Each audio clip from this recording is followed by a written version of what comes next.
بسم اللہ الرحمن الرحیم الحمد للہ وکفیٰ وسلام علی عبادہ الذین اصطفیٰ اما بعد۔ یہ العقیدۃ الطحاویہ نام سے ہی آپ کو پتہ چل گیا ہوگا۔ العقیدہ یعنی یہ علم کلام کی کتاب ہے۔ ایک انسان کے عقائد، ایک مسلمان کے عقائد کیا ہونے چاہیے جو اس کو آخرت میں قیامت کے دن کامیابی کی طرف لے جائیں اور کامیابی سے ہمکنار کرانے میں مددگار ہوں، معاون ہوں، وہ عقائد کیا ہونے چاہیے، وہ امام طحاوی رحمۃ اللہ علیہ نے یہاں پر اس کے اندر بیان کیے ہیں۔ آسان لفظوں میں اہل سنت والجماعت کے عقائد کیا ہیں؟ اہل سنت والجماعت کے عقائد کیا ہیں؟ اہل سنت والجماعت کیا چیز ہے؟ کون لوگ ہیں؟ آپ صلی اللہ علیہ وسلم نے ایک دفعہ فرمایا، تفرقت بنو اسرائیل ب72 فرقۃ، بنی اسرائیل کے اندر 72 فرقے بنے تھے۔ وتفترق امتی ب73 فرقۃ کلہم فی النار الا الواحدہ، میری امت میں 73 فرقے بنیں گے، یعنی بنی اسرائیل سے ایک زیادہ فرقہ بنے گا۔ 73 فرقے بنیں گے، سارے کے سارے جہنمی ہوں گے سوائے ایک فرقے کے۔ صحابہ کرام نے پوچھا، ما ہی یا رسول اللہ، وہ ایک فرقہ کون سا ہوگا؟ اس کی کوئی علامات، کوئی نشانیاں؟ آپ صلی اللہ علیہ وسلم نے فرمایا کہ ما انا علیہ و اصحابی، وہ ایک نجات پانے والا فرقہ وہ ہوگا جو میری سنتوں پر اور میرے جماعت صحابہ کی سنتوں پر عمل کرنے والا ہوگا۔ ایک صحابی نہیں، جب پوری جماعت صحابہ، ٹھیک ہے؟ تو میری سنتوں پر اہل سنت ہوئے والجماعت، جماعت صحابہ پر عمل کرنے والے، تو اہل سنت والجماعت وہاں سے ماخوذ ہے، ٹھیک ہے؟ اہل السنت والجماعہ وہاں سے ماخوذ ہے۔ اچھا، پوری جماعت صحابہ کیوں مراد ہے؟ اس کی دلیل کیا ہے؟ اس کی دلیل یہ ہے، کوئی کر سکتا ہے آپ کو پریشان کر سکتا ہے کہ اگر ہم کسی ایک صحابی کے اتباع کر لیں، پوری جماعت صحابہ اس لیے مراد ہے۔ آپ صلی اللہ علیہ وسلم نے ایک روایت کے اندر فرمایا کہ اصحابی کالنجوم بأیہم اقتدیتم اہتدیتم، میرے صحابہ ستاروں کے مانند ہیں، جن کی بھی اتباع کرو گے ہدایت پاؤ گے۔ آ رہی بات سمجھ میں؟ تو اچھا، اہل سنت والجماعت کے عقائد اس میں بیان کیے ہیں، اور وہی عقائد حقہ ہیں آپ صلی اللہ علیہ وسلم نے جو فرمایا۔ یہاں جو عقائد بیان کیے جائیں گے قرآن اور حدیث سے مبرہن، کیونکہ عقیدہ قرآن سے یا حدیث صحیحہ سے ثابت ہوتا ہے۔ ضعیف احادیث سے، عموماً ضعیف احادیث سے عقائد ثابت نہیں کیے جاتے، بلکہ ان کے لیے احادیث صحیحہ یا حسن وہی ان کے لیے ہوتی ہیں۔ اب یہ کتاب جنہوں نے تصنیف کی ہے علامہ تفتزانی، علامہ طحاوی رحمۃ اللہ علیہ، امام طحاوی رحمۃ اللہ علیہ، ان کے کچھ حالات دیکھیں، پھر ہم کتاب میں بھی اس کو دیکھیں گے۔ ان کا نام احمد ہے اور کنیت جو ہے ان کی ابو سلامہ ہے، ابو جعفر ہے، کنیت ان کی ابو جعفر ہے، یعنی وہ احمد ابن، دیکھیے کتاب میں لکھا ہے ترجمۃ المصنف الامام ابی جعفر الطحاوی کے تحت، وہ احمد ابن محمد ابن سلامۃ ابو جعفر الطحاوی الازدی الحنفی المصری، ازد قبیلہ ازد کی طرف منسوب ہے، حنفی، فقہ حنفی کے متبع ہے، المصری، مصر کے رہنے والے، امام جلیل مشہور فی الآفاق ذکرہ، ایسے امام ہیں کہ دنیا کے اندر ان کا تذکرہ مشہور ہے۔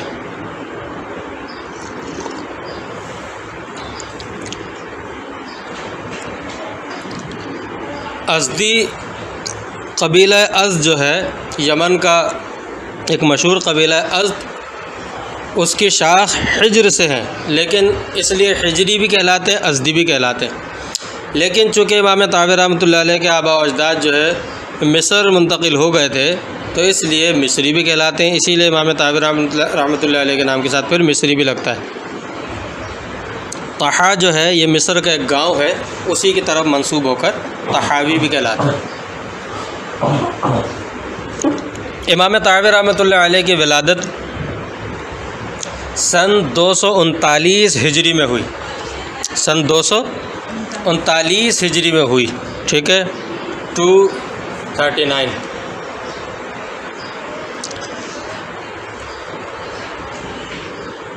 اب کوئی بات آج کل اگر کوئی مسئلہ بتایا جائے یا کسی غلط بات کی تردید کی جائے، شیطان اور شیطانوں کا ایک بہت بڑی چال ان کی ہوتی ہے، وہ بولتے ہیں اپنے فرقے کی بات کر رہا ہے۔ وہ کیا بولتے ہیں؟ اپنے فرقے کی بات کر رہا ہے، آج کل یہ بول دیتے ہیں۔ لیکن امام طحاوی رحمۃ اللہ سن 200 ہجری 250 ہجری سے پہلے کے ہیں، تو امام طحاوی رحمۃ اللہ علیہ کے اس فرقے کی بات کریں گے۔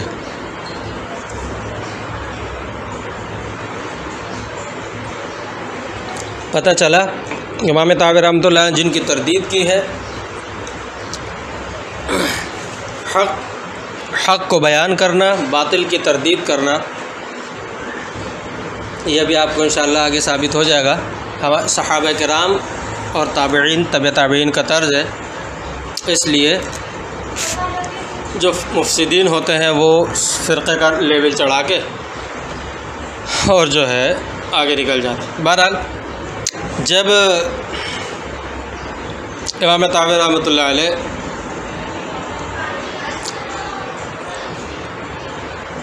تھوڑے بڑے ہوئے تو انہوں نے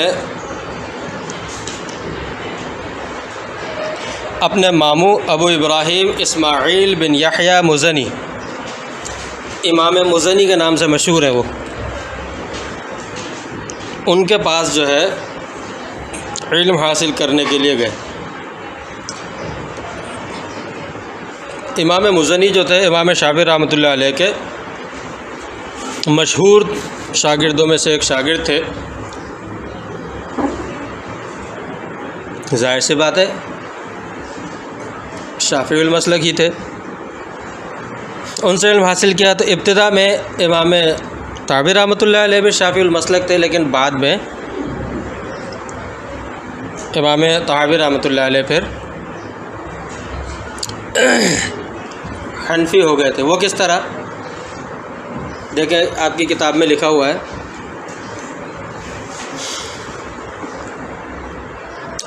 وَكَانَ يَقْرَأُ عَلَى الْمُزَنِّ الشَّافِعِيُّ وَهُوَ خَالُهُ، کہ اپنے ماموں امام مزنی کے پاس پڑھتے تھے وہ۔ وَكَانَ الطَّحَاوِيُّ يَكْثُرُ النَّظَرَ فِي كُتُبِ أَبِي حَنِيفَةَ۔ اصل میں ان کا واقعہ جو ہے وہ یہ کہ ایک دفعہ امام طحاوی رحمۃ اللہ علیہ نے اپنے ماموں کو دیکھا کہ وہ پڑھانے سے پہلے حنفی کتب کا مطالعہ کرتے ہیں۔ امام ابو حنیفہ رحمۃ اللہ علیہ کی جو کتابیں ہیں ان کا کیا کرتے ہیں؟ مطالعہ کر کے پھر پڑھاتے ہیں۔ تو امام طحاوی رحمۃ اللہ علیہ نے بھی امام ابو حنیفہ رحمۃ اللہ علیہ کی کتابوں کا مطالعہ کرنا شروع کر دیا۔ انہوں نے کہا کہ جب ماموں فقہ شافعی پڑھا رہے ہیں لیکن مطالعہ کس سے کر رہے ہیں؟ فقہ حنفی سے۔ تو انہوں نے کہا تو پھر جس سے یہ، یعنی یوں سمجھ لیں کہ جس سمندر سے یہ فیض لے کر ہمیں دے رہے ہیں، میں خود براہ راست اس سمندر کو کیوں نہ دیکھوں۔ انہوں نے بھی، امام طحاوی رحمۃ اللہ علیہ نے بھی امام ابو حنیفہ رحمۃ اللہ علیہ کی خود کتابوں کا مطالعہ شروع کر دیا۔ اب مطالعہ شروع کر دیا، اب جو ہے وہ سوال کرتے ہیں۔ امام مزنی کو ایک دفعہ پتہ چل گیا، ان کو اندازہ تو ہوگا لیکن انہوں نے ایک دفعہ دیکھ لیا، انہوں نے پتہ چل گیا، تو ان کو غصہ آیا کہ یہ فقہ حنفی کا مطالعہ کر کے کیوں کرتا ہے، یہاں پر سوال کرتا ہے پھر فقہ حنفی کا کیوں مطالعہ کرتا ہے۔ وہ غصے ہو گئے، امام مزنی کیا ہو گئے؟ غصے ہو گئے۔ انہوں نے کہا واللہ لا یجیء منک شیء، اللہ کی قسم تجھے کچھ بھی حاصل نہیں ہوگا، اللہ کی قسم تجھے کچھ بھی حاصل نہیں ہوگا۔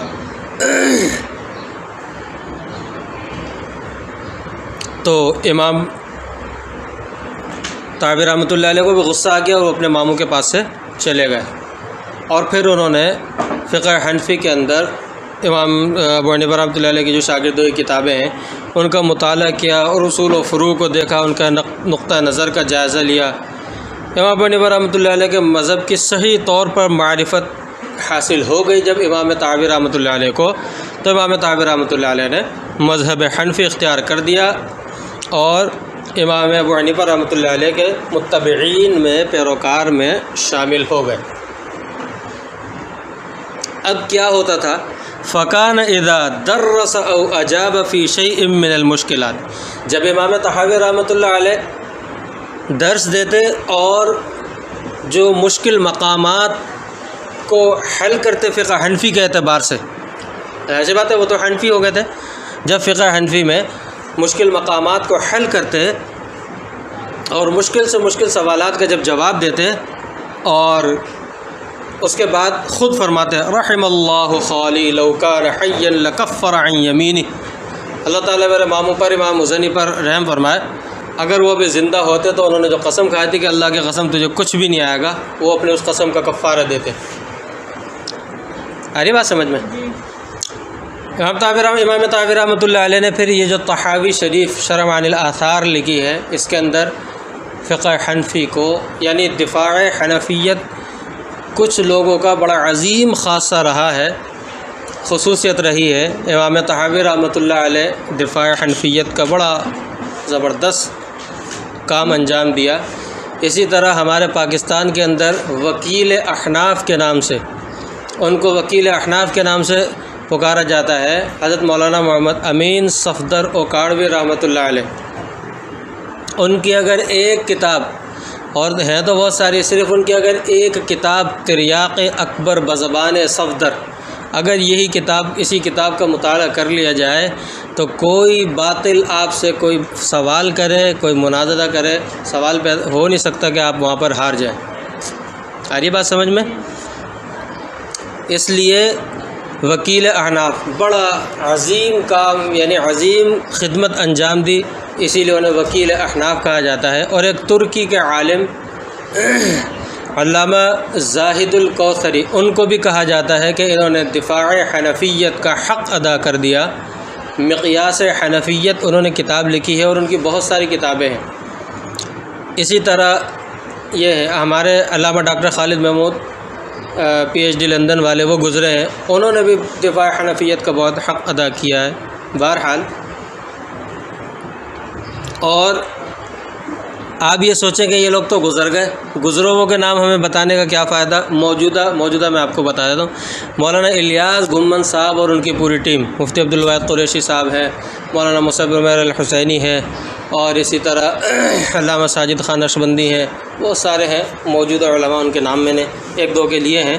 باقی مولانا الیاس گھمن صاحب اور ان کی پوری ٹیم یہ آج دفاع حنفیت کا کام اور دلائل کے ساتھ، الٹپو کام کوئی بھی نہیں کرتا، دلائل کے ساتھ سب انہوں نے کام کیا اور ابھی چل رہے ہیں۔ بہرحال علم حاصل کرنے کے بعد، علم حاصل کیا انہوں نے، پھر سماع حدیث کے لیے امام طحاوی رحمۃ اللہ علیہ نے امام مزنی کے علاوہ مصر کے اور بھی دیگر محدثین کی خدمت میں حاضر ہو کر علم حدیث حاصل کیا اور اپنے شہر کے بڑے بڑے شیوخ سے استفادہ کرنے کے بعد پھر ملک شام روانہ ہو گئے اور بیت المقدس، غزہ اور عسقلان کے شیوخ سے حدیث حاصل کی اور دمشق میں قاضی ابو عازم عبد الحمید کی خدمت میں حاضر ہوئے اور ان سے علم فقہ حاصل کی۔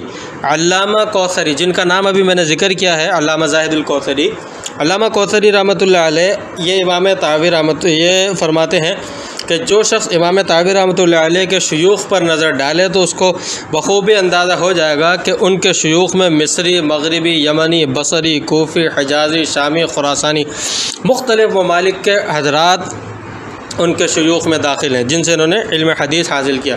اور بھی ان کے علاوہ شیوخ ہیں، یعنی یہ سمجھے کہ پوری دنیا کے شیوخ سے امام طحاوی رحمۃ اللہ علیہ نے علم حاصل کیا اور یعنی سب کے علوم کو سمیٹ لیا۔ آخر ایک وقت ایسا آیا کہ مسائل کی تحقیق اور دقت نظر میں امام طحاوی رحمۃ اللہ علیہ کا مثل کوئی نہیں تھا۔ امام طحاوی رحمۃ اللہ علیہ کے شاگرد وغیرہ، امام طحاوی رحمۃ اللہ علیہ کے علم کمالات کا آپ کو کچھ نہ کچھ اندازہ تو ہو گیا ہوگا، لیکن امام طحاوی رحمۃ اللہ علیہ نے حدیث اور فقہ کے طالب علم جو تھے ان کو اپنا مرجع بنا دیا تھا۔ مسلک کے اختلاف کے باوجود دور دراز ملکوں سے جو علوم کی نیت سے طالبین علوم آتے تھے، مشقتیں اٹھا کر آتے تھے استفادے کے لیے، آپ ان کے پاس آتے تھے، لہذا تعلیم و تربیت محدثین و فقہا کی ایک بڑی جماعت امام طحاوی رحمۃ اللہ علیہ نے تیار کی۔ مسلک کے اختلاف کی وجہ سے وہ یہ نہیں کہ بھائی نہیں تم جاؤ بھگا دو، نہیں، ان کو بھی علوم سکھاتے تھے۔ امام طحاوی رحمۃ اللہ علیہ کی علمی مقام اور بلند شان، امام طحاوی رحمۃ اللہ حفظ حدیث کے ساتھ ساتھ فقہ اور اجتہاد میں بلند مقام رکھتے تھے، ٹھیک ہے۔ یہ جو علم کا قافلہ ہوتا ہے، اس میں بہت کم ایسے لوگ ہوتے ہیں جو بیک وقت حدیث، فقہ اور اصول فقہ میں امام طحاوی رحمۃ اللہ علیہ کے ہم پلہ ہونے کی بات ہے۔ یہ بات نہیں ہو رہی کہ بیک وقت حدیث اور فقہ اور اصول فقہ کے ماہر ہو، یہ بات نہیں ہو رہی، بلکہ امام طحاوی رحمۃ اللہ علیہ کے ہم پلہ ہونے کی بات ہو رہی ہے، ٹھیک ہے۔ ایسا نہ ہو کل کوئی اٹھ کے بولنے لگے کہ ہم تو کہتے ہیں کہ امام ابو حنیفہ رحمۃ اللہ علیہ حدیث کے ماہر نہیں تھے، اس لیے یہاں ہم پلہ ہونے کی بات ہو رہی ہے۔ امام طحاوی رحمۃ اللہ علیہ ان کے کمالات کا اعتراف جو ہے ان کے دور کے علماء، بعد کے علماء نے ان کے فضل کا اور دیانت کا، محدثین، مؤرخین سب نے ان کا جو ہے اعتراف کیا ہے۔ علامہ عینی رحمۃ اللہ علیہ نخب الافکار میں فرماتے ہیں، امام طحاوی رحمۃ اللہ علیہ کی ثقافت، امانت، دیانت، فضیلت کاملہ اور علم حدیث میں ید طولہ کا مطلب ہوتا ہے علم حدیث میں مہارت۔ ید طولہ جہاں بھی کسی چیز کے لیے بھی استعمال ہوگا وہاں پہ اس میں مہارت مراد ہوتی ہے، اور حدیث کے ناسخ و منسوخ کی مہارت، اس پر اجماع ہے کہ امام طحاوی رحمۃ اللہ علیہ کے بعد ان کے جگہ پر کوئی دوسرا نہیں آ سکا۔ آ رہی بات سمجھ میں؟ اور بھی بہت سارے علماء کرام نے ان کے بارے میں جو ہے فرمایا، حتیٰ کہ انہیں یوں کہا جاتا تھا کہ اعلم الناس بمذہب ابی حنیفہ تھا، امام ابو حنیفہ رحمۃ اللہ علیہ کے یعنی مذہب حنفی میں سب سے زیادہ بڑے عالم تھے یہ۔ ان کی تصانیف بھی بہت ساری ہیں۔ شرح معانی الآثار یہ طحاوی شریف کے نام سے مشہور ہے، علم حدیث کی یہ مشہور کتاب ہے، یہ دورہ حدیث کے اندر ہمارے درس نظامی کے سال میں داخل ہے۔ عقیدہ طحاویہ، العقیدہ الطحاویہ علم عقائد پر مشہور کتاب ہے جو ہم پڑھیں گے۔ اس میں اہل سنت والجماعت کے عقائد کا بیان ہے، اور اہل سنت والجماعت کے عقائد جو امام ابو حنیفہ، امام ابو یوسف، امام محمد بن حسن ان کے بیان کردہ طریقے کے مطابق ہیں۔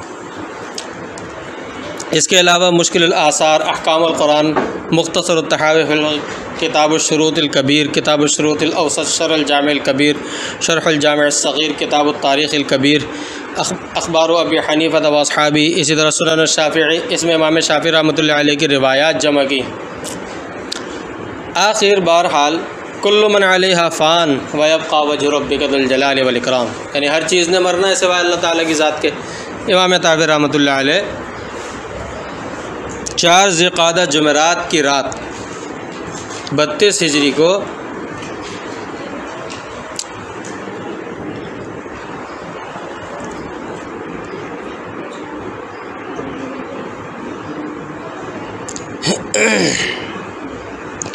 ہجری کو امام طحاوی رحمۃ اللہ علیہ انتقال فرما گئے۔